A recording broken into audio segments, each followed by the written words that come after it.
The In This League Podcast Network. Welcome in, friends. This is Bet This League. On In This League, I am the Welsh, that is the Bogman, and this is our special little corner of the universe dedicated to the gambling aficionado, who's not really aficionado because we are just a couple of dummies talking some gambling and hopefully, or at least entertaining you along the ride, and hopefully getting you in the right spot. Bogman, we have a week 6 set, and I have also calculated some of the stuff from last week, but we are going to be touching on the overwhelming money odds for the week to let people know, and we're also going to tell you how it played out last week. We've got our top 10 bets of the week, and we've got our DFS plays. Friends, if you want my prop sheet, if you want to check Bogman's ranks, you want to get in on the betting room, we have it in this league. Get in the group rooms. You want to support us, you want to do all the stuff and the things that you hear about, go to patreon.com/inthisleague or inthisleague.com. We'll get you there. Sign up today, $5. That'll get you the prop sheet, give you the live streams, Bogman's ranks. You go a little bit further, you can get in, you can chat with the dudes, you can check out what people are betting in the Bet Group Me room, and tons more. We'd love to have you, and we appreciate your support because Bet This League, In This League is literally brought to you by that, which is you. So inthisleague.com or patreon.com/inthisleague. Come and sign up today. Bogman, before we get into all the stuff and things, you will be presenting the fine people with Bogman's 5 most exploitable matchups. Let's go. I mean, I love this first one. Just passing in Kansas City and Washington. 5th most yards given up through the air for Kansas City, 6th most for Washington. 24 total touchdowns allowed and 5 picks only between these two teams. The Chiefs are dead last in the NFL, allowing 7.1 yards per play. Kansas City is the worst, and Washington is the second worst in drives resulting in points, giving up the most of those. This should be a score-heavy game, a pass-heavy game, specifically with Clyde Edwards-Helaire out. And I just think we're going to see tons of points because both these defenses are horrific. So get ready for that 14-7 Browns versus Vikings game that we had a couple weeks ago. The one thing I would add to this as well is a pretty decent week for that 2.5 touchdown prop for Patrick Mahomes. This seems like one of those where he's going to go 3 or 4 like lock. I might go over 2.5 underhanded touchdowns for him. Yeah. You might go 2.5 in the first half. It might be so. Right. Might be a really great week. As it's not on the top 10 bets, but maybe it should be as a gambling side to it. Most of the sites DK 2.5 touchdowns, and I don't think it's. I'll take a look while we're doing this, but I don't think it's like a crazy percentage. I don't think it's like minus 150 or anything like that. I want to say that prop is sitting probably around like minus 115, which is pretty decent odds for that. So 2.5. I'm going to look it up real quick. You can go to number 2, but 2.5 touchdown prop to potentially add to that. The next one is 2 running backs that have been on fire recently, Chubb and Hunt versus Arizona. Arizona is the second worst in the NFL in rushing yards allowed per attempt, 5.4 yards per attempt they're allowing. The Clippers, the Chargers, 5.6 yards per carry. The only team worse than Arizona, and we know what Cleveland wants to do. They want to run the ball down your throat. So that is Cleveland only loves one thing, and it's disgusting.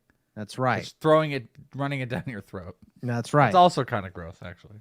I mean, the saying is definitely gross. The third for me, Bengals wide receivers. Oh, wait, by the way, hold on, sorry. Yes. Mahomes, minus 130 for the 2.5 over so touchdowns. In the middle. So, yeah, if it was 115, it'd be better. It's not horrible, but it's still a solid. Like, it's a really solid bet. I mean, it's still a solid bet. Yeah. All right, so exploitable number 3. Bengals wide receivers versus Detroit. Chase especially. The corners that are left healthy in Detroit are rough. Aurier is ranked 102nd out of 115 on PFF. AJ Parker is 106 out of 115, and the other starting corner, a guy I've never heard of, and Jerry Jacobs is doesn't even have enough snaps to qualify to be rated. But his PFF grade is a little bit higher than these guys, but I think if he was in there, he would still be like hovering around 100 or 90 or something out of 115. So also want to point out PFF's wide receiver cornerback matchup. Jamar Chase given the second best matchup rating this week. It is the second best of all of the wide receivers. So pretty nice. Mark Andrews versus the Chargers is going to be number 4 for me. Second most points given up to tight ends. We remember David Njoku's enormous game last week, and we remember Mark Andrews' enormous game last week on Monday Night Football. Seems to be back to being Lamar's number 1 target, and he was just unhealthy last year. He was banged up pretty much the whole year. Looks way better this year. I mean, if the ball goes to him at the amount he got on Monday Night Football, he may be banged up pretty quick, but he looks great so far. And the very last one I have is Diggs, Sanders, Beasley, Knox, pass catchers against the Titans. The Titans have given up the most points to wide receivers by 10 points. Pittsburgh is the second most, and the difference, a 10-point difference between Pittsburgh and another team would be like 6 spots. So for the Titans to be just that terrible is kind of saying something there. So Diggs, Manny Sanders, Beasley, Knox, maybe even Gabe Davis as a cheap play late, something like that. So get those Bills wide receivers in your lineups for that Monday night game. I like it. 5 exploitable matchups for you. I love some of these, and I think these exploitable matchups also not only lend to DFS, which you're going to hear, but they also start to lend into any specific gambling stuff that you want to do, obviously for your overs, but Patrick Mahomes, the 2.5 passing touchdowns. I've got one that I actually think I'm on the fly going to be adding on Jamar Chase just because it's such a great matchup this week. And I love Joe Burrow this week. I always love Jamar Chase. Jamar Chase is such a big threat option, and it is literally, again, not giving it up because if you want to check it out, you got to sign up for PFF. But Jamar Chase is not only number 2 on the best wide receiver versus defender cornerback matchups, but the next guy, the third guy, is a 5-point difference between him. Like there is so number 1 and Chase have about a 2-point difference in their scoring. 5-point difference between Chase and below. It is a tier of 2 excellent matchups. To too many guys, and that is definitely an excellent. Yeah, they actually gave only 7 wide receivers the excellent tag for this week, and Jamar Chase had the number 2, and the biggest single gap is between 2 and 3, and that is Jamar Chase and the guy that is number 3. So there's some good props in there. Very, very good exploitable matchups, Bogman. We will be taking advantage of them. And then right after this, we're actually going to be taking a look at where all the money is. We did this last week. We told you where it was, and we tracked it to see how it cashed, if that was something that you wanted to chase and play. We'll tell you where the money's going. We're going to give you our top 10 bets and some DFS plays right here on Bet This League. The In This League Podcast Network. Cash rules everything around me. Cream, get the money. Dollar bills, Boggs. That's where the money is. You didn't have anything? I want to hear. I don't know. I don't know music. You know that. And so does everyone that? Listening. I don't know. What group is that? Is that Tupac? What group is that? Is that the Wu-Tang Clan? Thank you. I said group and you said Tupac. I was seeing how red I can make your face. I knew 2 more, I was going to be like a tomato. It was going to be a tomato. Like you said, is that a group? Bruce Arians, if I was like the Backstreet Boys, is that them? Yeah, and that would have been your fumble. Was that the Beach Boys? You'd have been out of the game, bud. You'd have been out of the game with that fumble. You're fired, bud. You're fired there, bud. We've been doing this every week, and we are honing it in a little bit. Where the very first week we did this, talking about the cash and the money where it was, we focused on the 90 percentiles, and now it was a little bit unique to week 1 because they're still adjusting themselves. Then you get through. Or this was week 2, actually. Then you get through some of the weeks, and then we had 1 week where there's 190 percentile, so we opened it up to 70. Our new marker is going to be where 80, I guess you 80%. Have to, 80% or more of the money is going. So 80% or more of the money on either a spread or an over-under leading into the weekend. And I did this about adjust. 10 hours ago, and I had to take like 5 off. That's how much money is. It's just the the closer you get to game day, Yeah. way more bets are coming in. Yeah, and there's going to be some intense betting like early on of like the degenerate, to get it in. But there can be, last deciding factor. Someone drops, 200 grand on something and it's going to completely move it. But if you want to know where leading into Friday the money is going, we have 5 plays for you. Now, last week, Boggs, the week 5 results, it would have gone 3-2. Tennessee minus 4.5 had over 90%. Giants minus 7 had 85%. Raiders had minus 5.5, was just around 75%. Philly just under 75%, plus 3.5, and Pittsburgh minus 1.5 had 71%.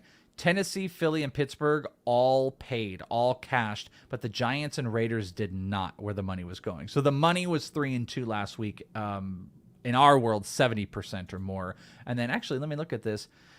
I guess if we were doing 80% or more, it just would have been 1-1 because we only had the Giants and then we had Tennessee. So it would have been 1-1 on that. This week, we have got 5 that are 80% or more. And just hovering under 85% is the Green Bay Chicago over at 44.5. And this is one I kind of want it. I kind of like it. I kind of want it. It's Aaron Rodgers. Divisional games, obviously tough. Bears defense can be kind of tough. Packers defense cannot be kind of tough. This is, to break the fourth wall here, but Allen Robinson is given quite the matchup. The Bears wide receivers are given quite the matchup against the Packers here. And they put Jair Alexander on the IR last week, so he was by far their best corner. And now it's just scrub city. So just remember that whole excellent rating? Like Allen Robinson's in there, like very high in there. And then that's also going to, help for Darnell Mooney. You lose David Montgomery. They did okay running. You're going to see Fields in the team throwing a little bit more, especially if they're down from behind. Like so 40, one. But 44 is such a low number. It's very low. With an efficient Packer offense and a matchup done well for the Bears, it could be trappy, but I kind of dig this one. I mean, you're trusting Matt Nagy to lead this offense to 2 touchdowns, I think. That's a good point. We had the Matt Nagy song too. Yeah, so that's why I don't particularly care for it is, if they don't let Justin Fields throw the ball or do some stuff that he knows how to do, I don't know how they're going to, score points. So it's Green Bay could take this over by themselves. But we should play the Matt Nagy song.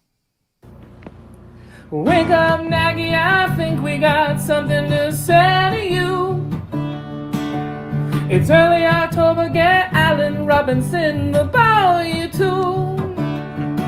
Are you keeping yourself amused?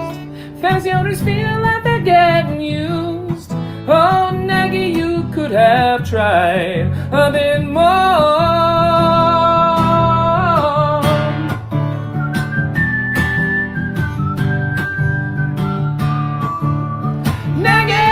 Bears fans wish they never seen your face. When we get a new coach, one of these days,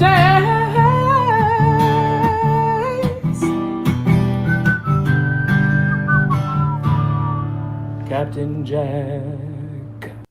Thank you very much, Captain Jack. We got the lighter in there, and we got all that. Captain the Cat stuff. did not like the lighter. He's like, "What is that?" Yeah, I can't imagine. He was like, "What is this shit? Like, what are we doing here?" Like, I don't think so, Scooter. So, okay, and maybe it's. Remember when we were gonna go faster on this? Yeah. We'll go faster on this part. 84% on the over. Green Bay, Chicago, kind of one I like. Another one that's right in that same range. It's in the 80s. Kansas City at Washington over at 55.5. You're really banking on Washington scoring points, and Kansas City loves to not cover those. I don't like this one. No, I do like this one. This was my first exploitable matchup. Was how bad these defenses that's been. True. It was your matchup. 7.1 yards per attempt against Kansas City. It's just pathetic, and both of them have given up 24 touchdowns and 5 picks total. I don't see how this doesn't go back and forth scoring. So I like that one. It just wasn't my favorite. Las Vegas and Denver represent the most lopsided of all. We are high into the 90s, my friends. Raiders, Denver over at 44.5. Yeah, I mean, you trust in Vegas to at least put it together on offense, and maybe not put it together on defense. So I don't like this one nearly as much as the bettors do, but I understand it. That's a low total, 44.5. Tennessee plus 5.5 versus Buffalo has almost 90%. I mean, the expectation, Derrick Henry's been, I suppose, a monster, but Buffalo... Spoiler alert, I'm going the opposite way on that one. Yeah, I just don't like that one. And then the last one is in the high 80s, Miami at Jacksonville, under at 47.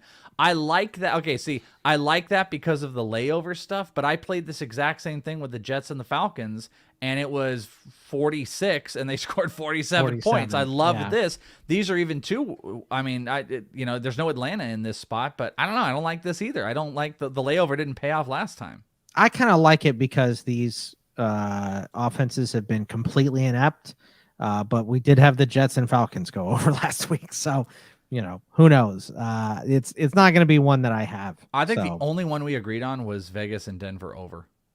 Yeah, I mean, I don't necessarily like 90s. that one. All right, well, you don't like any of them. Well, I don't necessarily care. Like, I will take the over in that game, but I don't care for it. That's where the overwhelming money is. That's where the money is going. I think there's going to be some adjustments in there. I could definitely see. I feel like that Tennessee Buffalo one is going to adjust, and I just don't know if the cash money is going to be the same thing come time.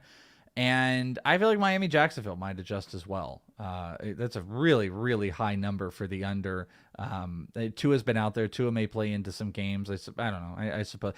I'll say this. It's not as attractive as many weeks, a lot of these. I don't like Kansas City over. I don't like Tennessee plus 5.5. I don't particularly like the under. So it's one or two that I'm into, and I think you're into like 3 max. Yeah, exactly. So all right, top bets for the week. Last week, we did not go under 500, but Bogman was 500. He was 5-5. I was 6-4. Bogman, you hit New England, Houston over, which was that low 39.5. You hit the Green Bay -3, which that's a push.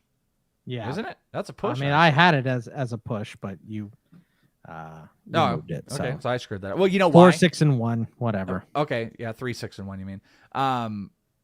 You're right, because I had a personal bet at 2.5 very early on. I had got Green Bay at 2.5, and then they'd moved to 3 kind of all across the board.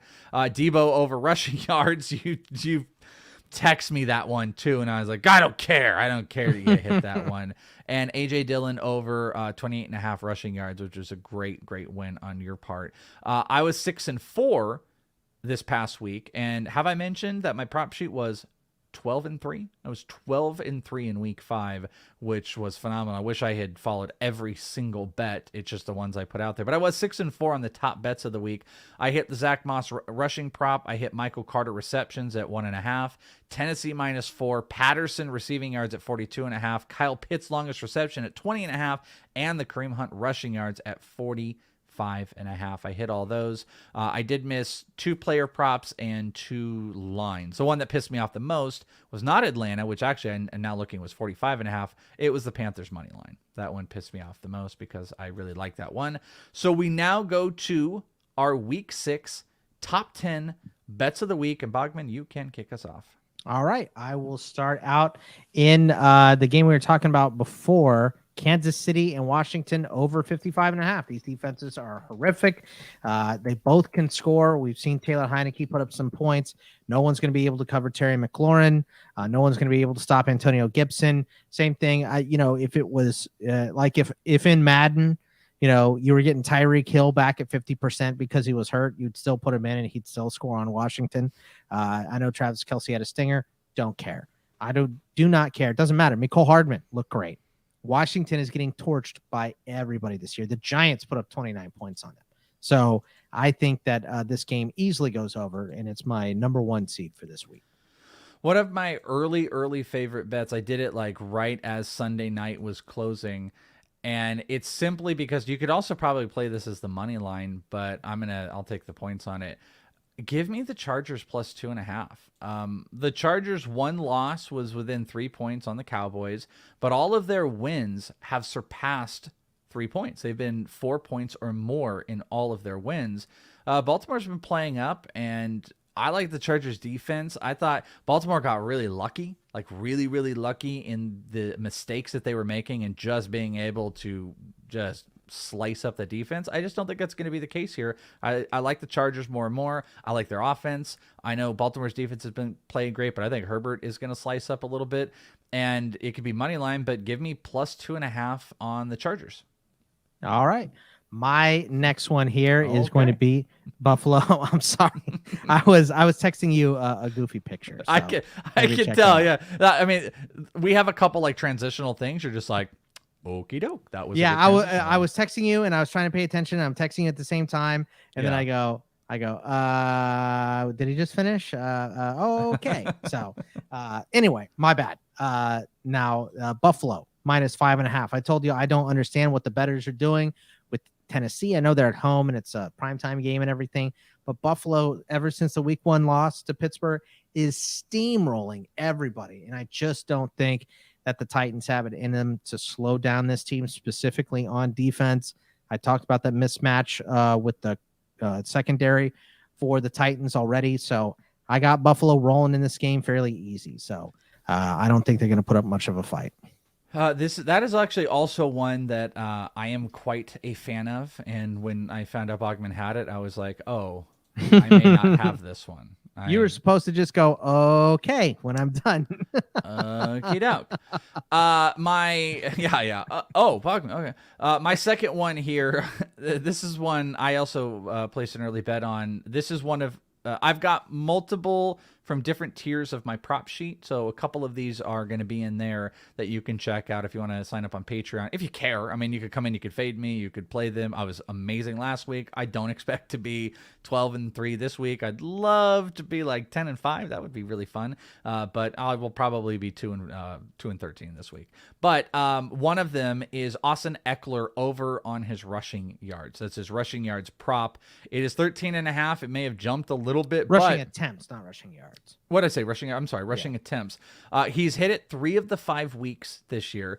The 2 that he did not hit it, interestingly, were against Dallas and Kansas City, and more of like, pass defense or, pass offense type of scope. 54 points on Kansas City.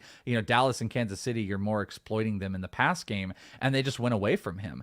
Also, in the Dallas game, he got 9 targets. He had 9 catches. In Kansas City, he had 6 targets with 11 carries. But in the other 3 matchups, Washington, Vegas, and Cleveland, which you would all say probably, better run-stopping defenses, he had 15 or more carries. Baltimore is in that same spot. So if you are in a space where this game is close and beating down a little bit, Austin Eckler is going to get the rock, and 13.5 rush attempts is a fun number. So that will be on my list. 13.5 rush attempts. Let's go. I hope it's still there. I did get this a little bit early, and you know how these can change. Yeah. And I don't think this one would go too crazy, but let me take a look here real quick, Boggs. I don't think it would either, because Eckler is the guy that touches the ball around 20 times a game, and 10 of those could be catches. So I could see him not hitting it, but I think he'll hit it. I think I must have got it on FanDuel, because they actually took it off of they took it off of DK, maybe I'm making it up. Maybe I always had it on DK and I just misplaced it, but FanDuel. It's not on DK. Do you think that's something? There has been a lot of talk of the books getting taken to the cleaners a little bit, if you will, on some of these props. The prop bets this year. Let's see if it's rushing props. Oh boy, I'm not seeing them. They may have taken that one off, but that's what. Well, we'll come back to that one. I have an extra one to maybe throw out to you, but I'm not seeing it on DK. I think too many people might have been betting that one and they took it off. Yeah, that was one where they look at, it's 99%. Okay, I wonder what is happening here. Let's take that one down. My next one is going to be the Rams minus 9.5 at the Giants. I know it's another road. There's so many road favorites this week. It's insane, but look, the Giants are just beat to hell right now. Danny Dimes might not even play. Saquon isn't playing. Galladay isn't playing. So everyone for the Giants is beat the F up.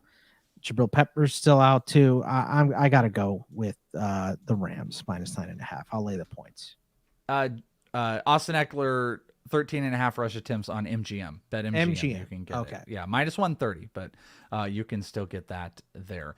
My number 3 this week is I've go back to the well with Jonathan Taylor, and I have to almost look if I have this written correctly because I feel like this prop continuously is a little bit wonky, but I am going with, maybe not. I'm going with the receiving prop on Jonathan Taylor for 13.5 receiving yards. Now, he has actually not hit it more than he has, if you know what I'm saying. Against the Rams, he had 2 yards. Tennessee, he had 8 yards receiving. And Miami, he had 11. But he's sandwiched in between. Against Seattle, he had 60 yards receiving and 116 against Baltimore. They've got Houston this week. This is 1 reception. 13.5 yards. This is 1 Jonathan Taylor reception, which, by the way, last week he took for 70 yards. Yeah. You don't think off of what he over did on the first play from scrimmage. So yeah, you don't think of what he did last week in the pass game is going to make them not throw him the ball a couple times? No. He's going to get the targets. The games that he did not get to that 11 or that 13, 14-yard marker, he had a total of 5 targets between those. He had 11 targets in the other 2 that he got over. He's going to see 4 to 5 targets in the pass game. He's going to hit it. Love that prop. I'll tell you right now, that is a tier 1 prop on my prop sheet this week. All right, for me, my next one, I'm going to go with Cincinnati and Detroit under 47.5. And look, 3 unders in a row for Detroit, 4 unders in a row for Cincinnati. Detroit is just having a hard time putting anything together here, and teams tend to run on them once they get up. So they also like to play it a little tougher than advertised most of the time. I mean, that's why they've been losing these heartbreakers and have their head coach crying on national television. So I'm going to take the under in that game. I just don't know about Detroit's offense right now. I really love this one. I love prop betting Hunter Renfrow. He's just fun. I love Lamb. But the receiving props have gotten a little bit bleh. Giving Hunter Renfrow over on his receiving yards at 52.5. That is the last where I have seen it. Hunter Renfrow has hit that in 4 of 5 games this season. And the one game he didn't hit it against was the Chargers, interestingly enough. He got Baltimore, Pittsburgh, Miami, and Chicago. And even in that Chargers one, he had 8 targets. It was just the lowest yards per reception. He has had at least 6 targets in every single game, and 3 of the 5 he has had 8 targets or more. They are in disarray. Denver's defense, relatively strong, which is going to mean they're going to shut down Waller. 3rd and Renfrow lives on. Renfrow is going to be the safety net in what is going to be a chaotic game, I think, for the Raiders. And, that's why I like this over in this one as well. Carr's going to be slinging the ball. They're just going to be slinging the ball. 3rd and Renfrow, receiving prop, 52.5 yards over. If it adjusts even to 55, I'm still fine. I just start getting uncomfortable if it's in the high 50s. So give me that receiving prop. I have it 52.5. This one is going to surprise a lot of people, I feel like. I'm going to go with the over 270.5 passing yards for Mac Jones against the Dallas Cowboys. I like that one. I think it's because they're going to be playing from behind, man. And I mistakenly said this stat earlier. I thought Trayvon Diggs had given up the most passing yards of any cornerback, and I was wrong. He's 24th. Anthony Brown, wrong. Anthony Brown, who plays across from him, also for the Dallas Cowboys, has given up the most yards in the NFL by a fair margin. And look, part of that is because Anthony Brown is a good corner. Trayvon Diggs is a little overrated because of all the picks. I get it. He's better than Brown for sure. But also teams have to pass on Dallas because they're stopping the run and they are scoring points. So I think all of that should drive Mac Jones to throw the ball more than he has in the past, and 270 yards I like for him. So I'll take the over. Where are we at? We are at number 5. There's a couple guys that I think are prop magnets that are going to, if you were to span out the season, you're going to be over 500. Guys like Cooper Kupp, Hunter Renfrow, like receiving props and his yards props are just always low and they're going to pay. And DJ Moore just pays, son. And this week it's a higher marker than I would like to go, but I can still play it. DJ Moore, longest reception at 25.5. And DJ Moore has hit that in 3 of the 5 games he's played this season. He hit it against Dallas, Houston, and the New York Jets. He did not against the Saints, and he did not against Philly. Now, Minnesota is inside the top 15 in passing yards given up, which is solid. But the PFF Raider, remember that excellent marker? Only 7 wide receivers were given that. DJ Moore is one of the 7 that is in that marker. Sam Darnold back to throwing the ball. We've seen Minnesota like to sling it. DJ Moore is the constant target monster, and he's going to push the limit. 25.5 is kind of a lot, but I really like this, especially because of his matchup. So DJ Moore, 25.5 longest reception prop. For me, I'm going to stay in that same game. Dak Prescott over 6.5 rush yards. He's got it twice. He doesn't necessarily need to run, but I think he breaks one run off and goes over 6.5. And I love those with the low number totals. It's heartbreaking when you don't hit them. Welsh had one of those on Thursday Night Football. About a couple lately. Yeah. The one I had on Thursday Night Football was Tom Brady rushing yards. Some people had it at half a yard. I got it at 1.5. He ran for 2 yards.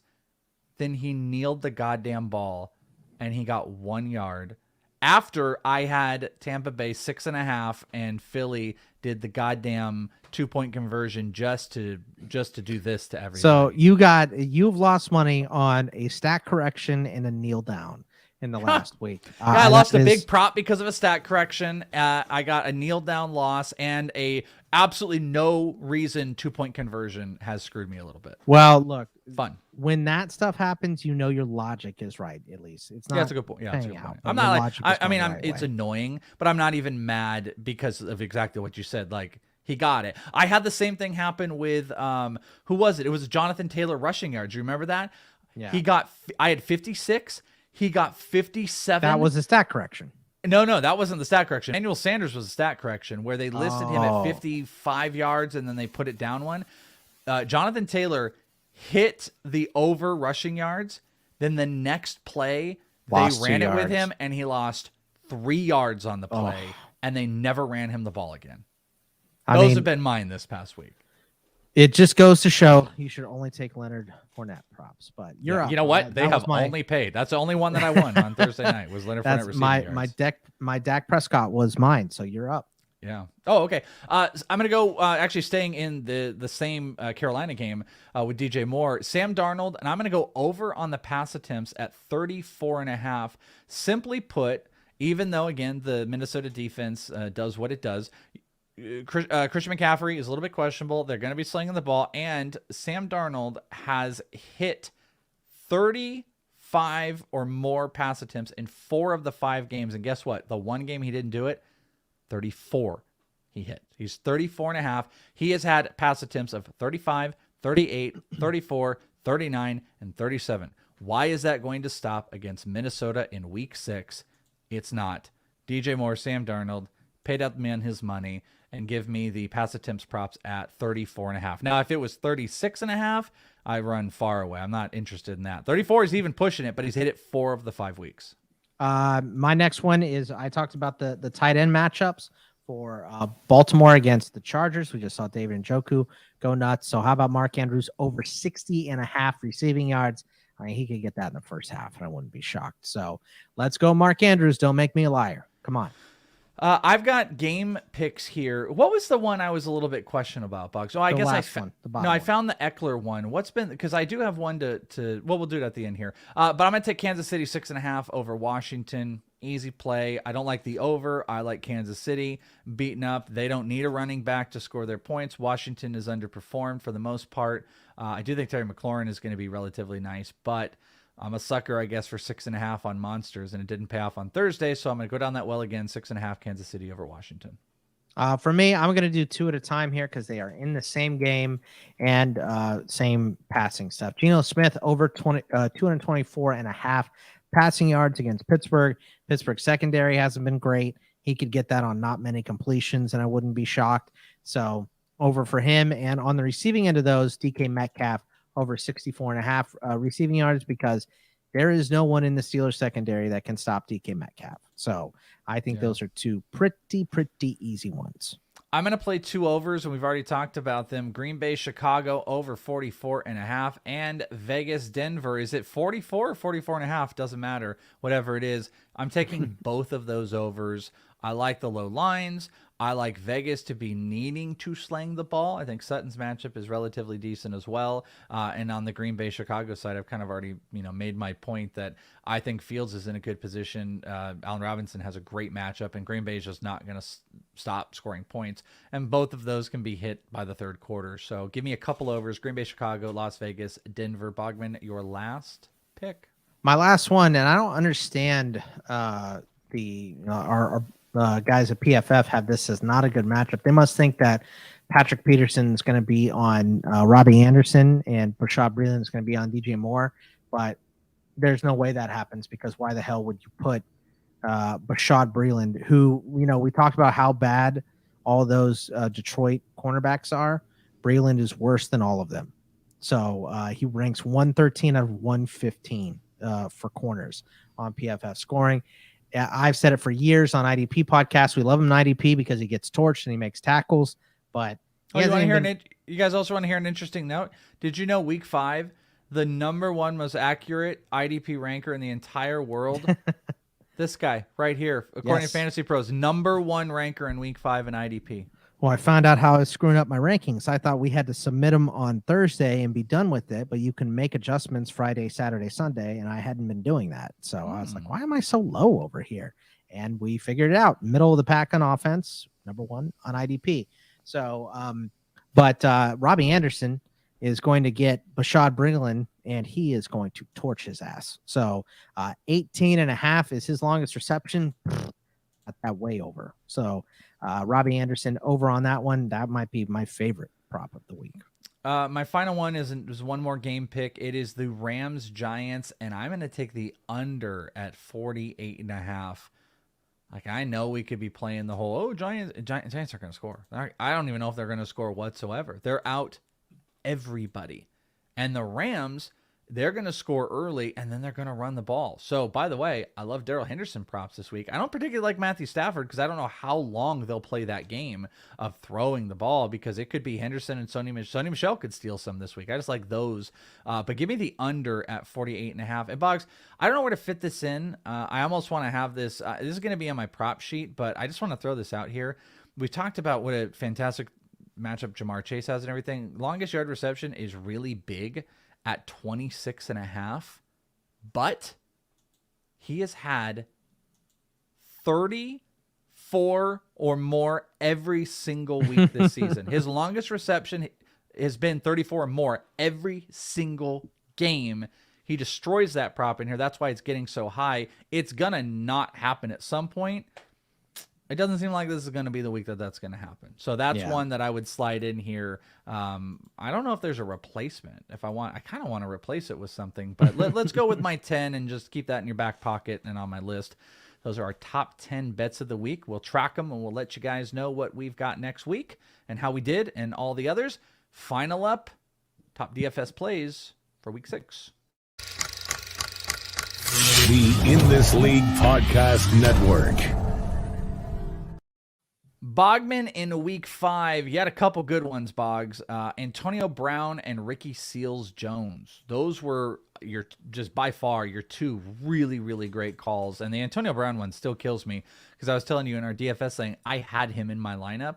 And then I did all the funky adjusting and stuff, and I took him out, and I was just like, all right. Yeah, that sucks. All right. Finished top 10. Probably would have finished top 3. If I had left Debo out and had Antonio Brown in.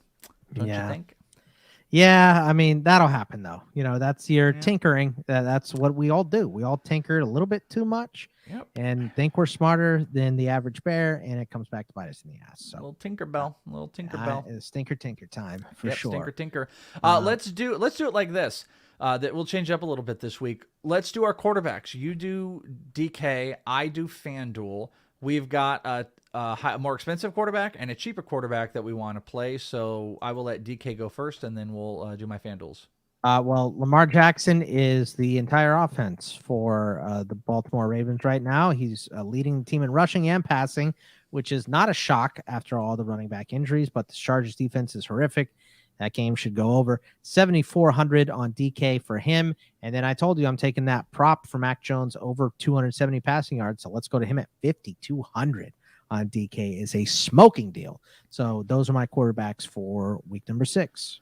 Joe Burrow, pair him. I mean, you can see the trends here. I love Jamar Chase. I love Joe. I had Joe Burrow in my top picks of the week. I love the pass attempts. I love the efficiency. I love the receivers that he has.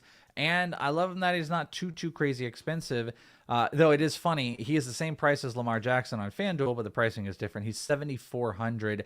And would you know it? I also like Mac Jones. Mac Jones would be the cheap quarterback play. I'd go 6,500 this week because there is a certain wide receiver on that team that I am quite fond of as well. So Burrow 7,400, Mac Jones 6,500 on FanDuel. Bogman, DK running backs. Running backs, I told you about that horrific yards per attempt. The Cardinals are giving up 5.4. So give me Nick Chubb. I know Kareem Hunt has outscored him every single week and is cheaper, but I think this is the Nick Chubb breakout week, and he is not crazy expensive at 7,200. So I'll take him. And then my cheap one, it's kind of like mandatory, and I know he's going to be high owned. So if you want to avoid him because of that, fine. But Khalil Herbert's 4,600. Damian Williams just went, Damian Williams just went on the COVID list. We know David Montgomery isn't playing, so Herbert's going to get all the work, and he's at 4,600. So let's go, Khalil. I dig that. It was like prototypical Khalil. Running back side, I'm going to go with, which I think is just a great deal this week, 7,500 Jonathan Taylor. Again, you can kind of piece some of the guys that I like as far as props go and how they are going to start translating as well. He's a really good value. You guys should check out Line Star. He's inside the top 5 of value as far as running backs go that they've got listed in their cool algorithm. And it's just a great matchup. Houston has given up over 15.5 points. Or actually, I'm sorry, no, just under 20 fantasy points to running backs over the last 2 years.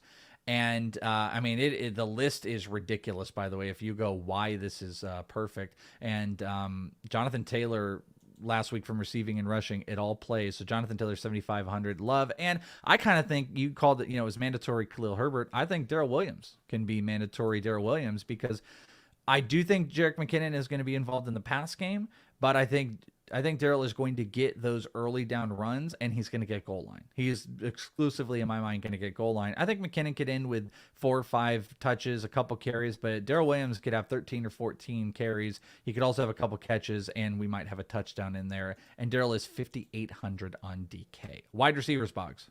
Jamar Chase, I talked about the matchup against Warrior. He's going to smoke this Lions secondary. Doesn't matter if they double him or whatever. If they double him, then you're going to have problems with Higgins and Boyd and Uzama. So good luck with that. So 6,700 for him. And my cheap run is my guy, Amon St. Brown, 4,200. The Lions are going to have to pass to catch up against these Bengals. So I think he could get a pretty decent amount of target share, especially with TJ Hawkinson just not looking like his normal self right now. So I will go with Jamar Chase, 67, and Amon St. Brown at 42. You're looking for a little bit more of a pricey wide receiver. Terry McLaurin, 7,400 on FanDuel. He has had at least seven targets in each of his last 3 games. Kansas City sucks. Kansas City sucks, and Washington passes around 30% more when they're underdogs and when they're playing because they're playing from behind, most likely. So Terry McLaurin is a more expensive option I really like. On the cheap end, one of my absolute favorites, and I had him as a play of the week, is Jacoby Myers. I think Jacoby Myers is going to score his first NFL touchdown finally. I think it's going to happen. I think he's going to get a ton of receptions. That's why Mac Jones is a good play, 5,800. And then I just had to piggyback. Jamar Chase is 7,800. He's probably, like, if I was setting a lineup, I could go in different directions, builds, but if I was playing with an optimizer, I would actually legit love to see what pops out if I did Chase, McLaurin, and Myers as my wide receivers in an optimizer and see what else it gives me. And actually, I may do that. I may even do that here in just a minute just to see what it looks like for me. I think that would be a fun setup. So those are my whiteouts here. My tight ends, Mark Andrews. I told you I like the prop. I love him against the Chargers. Easy one at 5,200. And I'll go back to Ricky Seals-Jones because he's only bumped up $500, so 3,000 from 2,500 last week. Great play. Is that? Oh, did you already list both? Jeez, I was trying to do these. I've got Hunter Henry at 5,600 and Ricky Seals-Jones as well at 5,000 as my plays. I went down that rod. You don't want to go down that rod. Yeah, I want to go down that rod. But I did go down that rod of Jonnu. And I think I'm done. And that also means, I just want to point out, that 100% means he's going to bomb out this week. Because that's actually it's a math of what happens with Bogman and I. We used to talk about Jonnu, and then we would be like, all right, we're done. And then and we're like, we're going back to Delaney Walker, and then Jonnu would have the big game. So that's where that would go. I'm not into it, though. I'm over it. And I'm going to make another play, and I will go with Hunter Henry, or I will just move on over to Ricky Seals-Jones, which I think has an incredible matchup. I'm going to tell you this. I'm not going to give it to you because you got to go and pick your favorite plays for optimizers. But there are some pretty fun lineups put together if you take those 3 wide receivers. I see some different lineups where I see your boy Khalil. I see my boy Darrell. I see some great It's really a top-end quarterback play one and a lot of high-end tight ends that you can do. Kind of fun putting those 3 in, maybe an optimizer if you'd like to do that over on FanDuel. But friends, that is it. That is how we are betting. Play or fade. It's your call. What do we care? It's just money, right, Boggs? It's just money. It's no big deal when you lose by half a yard or your guy gets, kneels and loses your prop bet and you lose your money. And then you're just like, hey, I'm a dumb, fat idiot and I hate everything and I'm never going to do gambling again, right? Right. Yeah, exactly. I mean, I couldn't have said it better myself. Random idea, nothing specific or anything like that. Friends, inthisleague.com, patreon.com/ITalarm. You guys want to sign up, get the prop sheet. You can follow along with tiers or cheers. You guys can get Bogman's ranks. Hey, IDP, number 1 in week 5. Pretty cool. We got group me rooms where you can hang out, talk with us, talk with the rest of the crew. We do comedy secret shows. We do a bunch of stuff on our Twitch, twitch.tv/inthisleague. We got tons and tons of perks. You guys want to support us? We'd love it. If you don't, consume the content, have so much fun, and we will talk to you right here on this feed for In This League on Monday. Goodbye.